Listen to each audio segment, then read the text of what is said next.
All right, guys. So thanks for tuning in here. We've got grave news here. Friday, speak to the sky. Taunia Derenberger finally passed away, and I was hoping this wouldn't happen.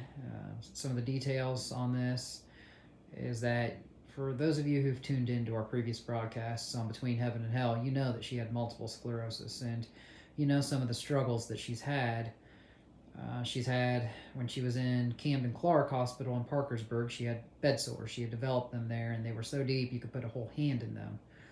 And I know that she really wanted to kind of sue that hospital there because that's where she got them. And the nurses techs, they all did a great job. I mean, I'm not bad mouthing that. I was there. We did our shows there, and those nurses did a fantastic job. And some of you ladies, I'll send this video to.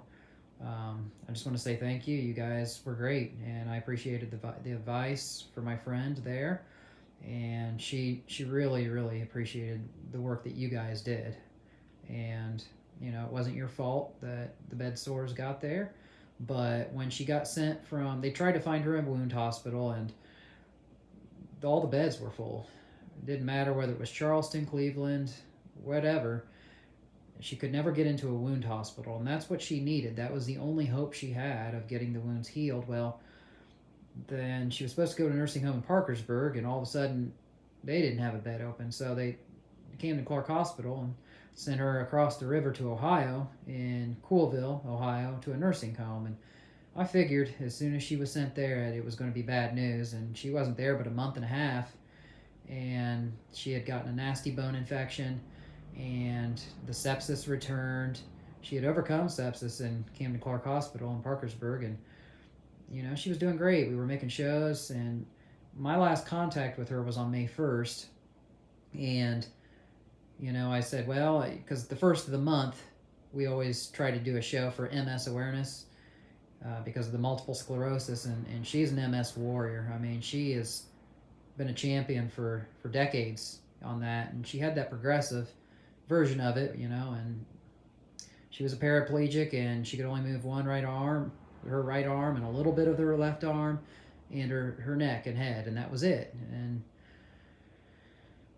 she suffered for years. Well, I told her when we started this company here at GodSpeed Ministries that she had to do 3 great things for people. And I told that to a couple other people, and she was the only one that did it.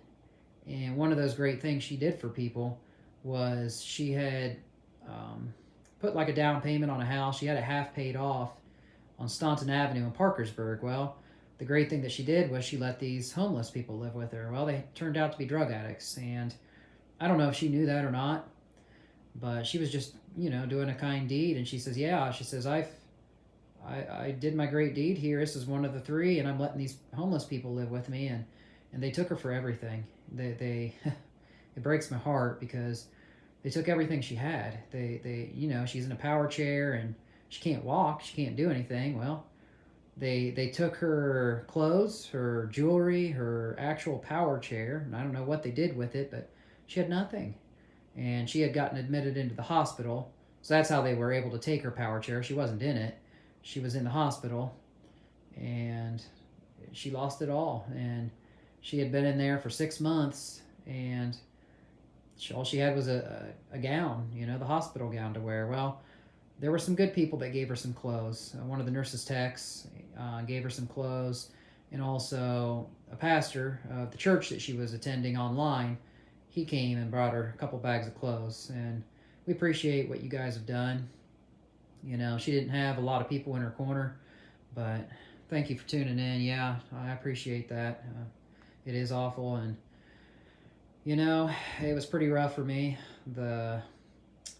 Responding to a comment on here, it was pretty rough for me the first couple nights there. And I mean, she's a really good friend, and how I met her was the Indrid Cold story. I was watching a podcast on YouTube about Indrid Cold, the UFO story from her dad, and her dad's book and all that stuff. And come to find out, I was living in Parkersburg at that time in 2015, and she was just 1 street over, or 2 streets, I think it was, on Avery Court. And I thought, there's no way, and I met her, and she donated she gave us cans of food that were in her pantry when we were hungry, and she just had that giving heart, and she even when she had nothing to give, she gave. And that's when the homeless people took advantage of her, and then she was in the hospital, and she couldn't get out. She had nowhere to go. So, like I said, they sent her to the nursing home in Coolville, and everything went downhill. I told her to recommend or request Manuka honey. That'll help treat the antibacterial wounds. And yeah, her dad did the Indrid Cold story.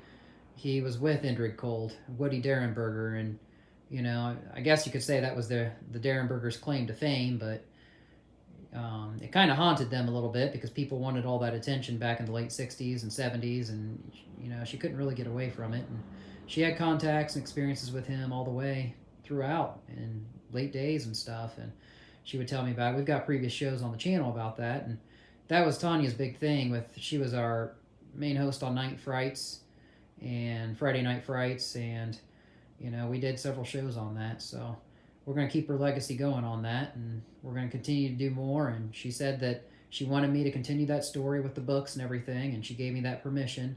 I don't know if it was legally in the will or not, but she told it to me verbally. But back to the story of her health problems. So basically, in the nursing home, the sepsis came back, and I knew she wasn't in her right mind. The last contact I had was May 1st, and she told me, and I tried to record her on Facebook Messenger, and the audio would not record. I'm just not very good with technology, to be honest with you. I got her speaking, and she told me that, thanks, Greg, I appreciate the condolences there. She said that this is very important. I want you to tell this story.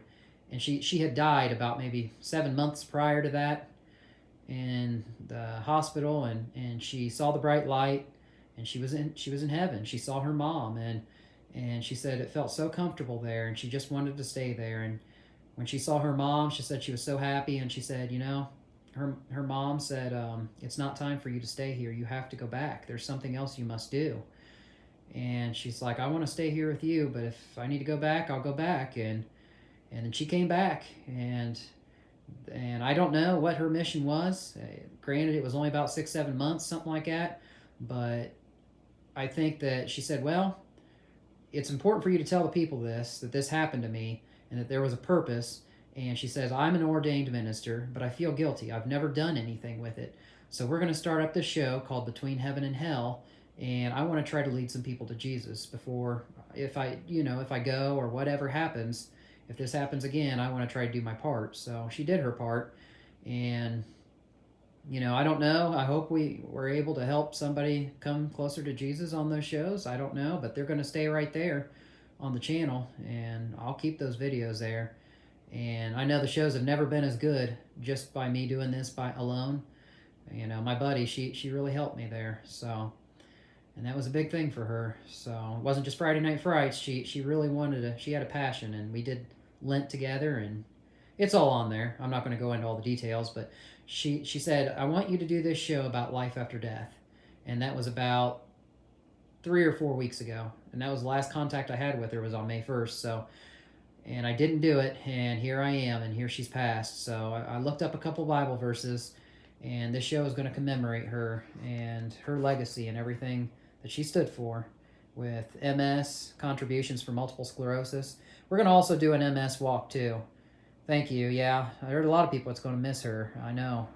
She left a lasting impact in this community, and it's not just the Indrid Cold stuff, but she had a giving heart, and she was a Christian and an ordained minister, and she, like I said, she gave us cans of food when we were hungry. So I do have a few Bible verses picked out here, so let me see if I can read them. So John chapter 5, verse 24. And all these are going to deal with life after death. Truly, truly, I say to you, who hears my word and believes him who sent me has eternal life, and does not come into judgment, but has passed out of death into life. That was John 5:24. Now we're going to jump to the second of 3 verses. John 11:23. Jesus said to her, your brother will rise again. Martha said to him, I know that he will rise again in the resurrection on the last day. And Jesus said to her, I am the resurrection and the life. He who believes in me will live even if he dies, and everyone who lives and believes in me will never die. Do you believe this? She said to him, "Yes, Lord, I have believed that you are the Christ, the Son of God, even he who comes into the world." Okay, and then John, let me see if I can find this one. John chapter 14, I'm going to read a few, starting at the beginning. It says, Jesus comforts his disciples. So John chapter 14, verse 1, "Do not let your heart be troubled. Believe in God. Believe also in me. In my Father's house are many dwelling places. If it were not so, I would have told you. For I go to prepare a place for you. If I go and prepare a place for you, I will come again and receive you to myself, that where I am, there you may be also. And you know the way where I am going." Thomas said to him, "Lord, we do not know where you are going. How do we know the way?" Jesus said to him, "I am the way. I am the truth, and I am the life. No one comes to the Father but through me." So we know that her heart was in the right place, and even though I've struggled with it, first couple nights were really rough. I was fighting for her. Last thing she told me, I was primary medical power of attorney, is that she wanted to live. And Marietta Memorial was calling me 3 days in a row, and they said, "Look, she's suffering. We've got her on morphine. We wouldn't even do this to an animal. I mean, she's got MS. She's not going to have a quality of life. Just give us the word." And I said, "No." I said, "She wants to live." And her daughter came up there from Indianapolis, and it was weird. She got there, and in not 10 minutes with her husband, in not 10 minutes, she had passed from her daughter being there. And the nurse called me up and said, "Well, the daughter's here, and we want to know what direction to go as far as her health care." And he hung up, and the daughter texted me, and she says, "Well, my mom just died." And I said, "There's no way." I said, "The nurse just called me," and she says, "No, she just now died." So he called me at 6:11 on Friday night, and at 6:24 she went. So we would just want to honor her, and we will do an MS walk for her. We're going to dedicate that in her name. I don't know what month. MS month is March, but we're going to try to do that here in Parkersburg, and we're going to make it a big thing, and she's going to be there in spirit. So, I'll carry her in her heart, and she's not going to leave, and we're going to continue to champion for multiple sclerosis rights. It was very important to her, and we're going to do it. And we're also going to do Paranormal Fest here, Parkersburg Paranormal Fest, I think is what we're going to call it, in October, Friday the 13th. We're going to try to have a haunted house, and we're going to try to get that Indrid Cold story going. That's what she wanted to do, and she was planning on doing it, and her health just took a toll. So anyway, thank you guys for tuning in. I really appreciate this, and it's not going to be easy, but we're going to continue. And she has set the stage. She has laid the groundwork. And sadly, this YouTube channel was not able to profit her and turn her health around in time. That's what I was trying to do with this, was, help people out. If we ever got in a position where we reached 1,000 subscribers and started making money on the advertising, we were going to spread that around and help people, and she was one I really wanted to help, and time just wasn't on our side. We're not guaranteed tomorrow. You, me, anybody, we don't know, and that's why it really hit home with me. Treasure your moments with your loved ones, because you don't know when that time will come. So, all right, thanks for tuning in, guys. We will be back next Sunday at 9 o'clock, and I'll have not the dark clouded picture on Sunday. I'll have the light one on the top of the banner on the channel. I had it dark because of her passing today, and we know that she is in a good spot, though, and she is up there with her mom and Jesus. So, all right, until next week at Sunday, we will see you guys later. Thanks for tuning in.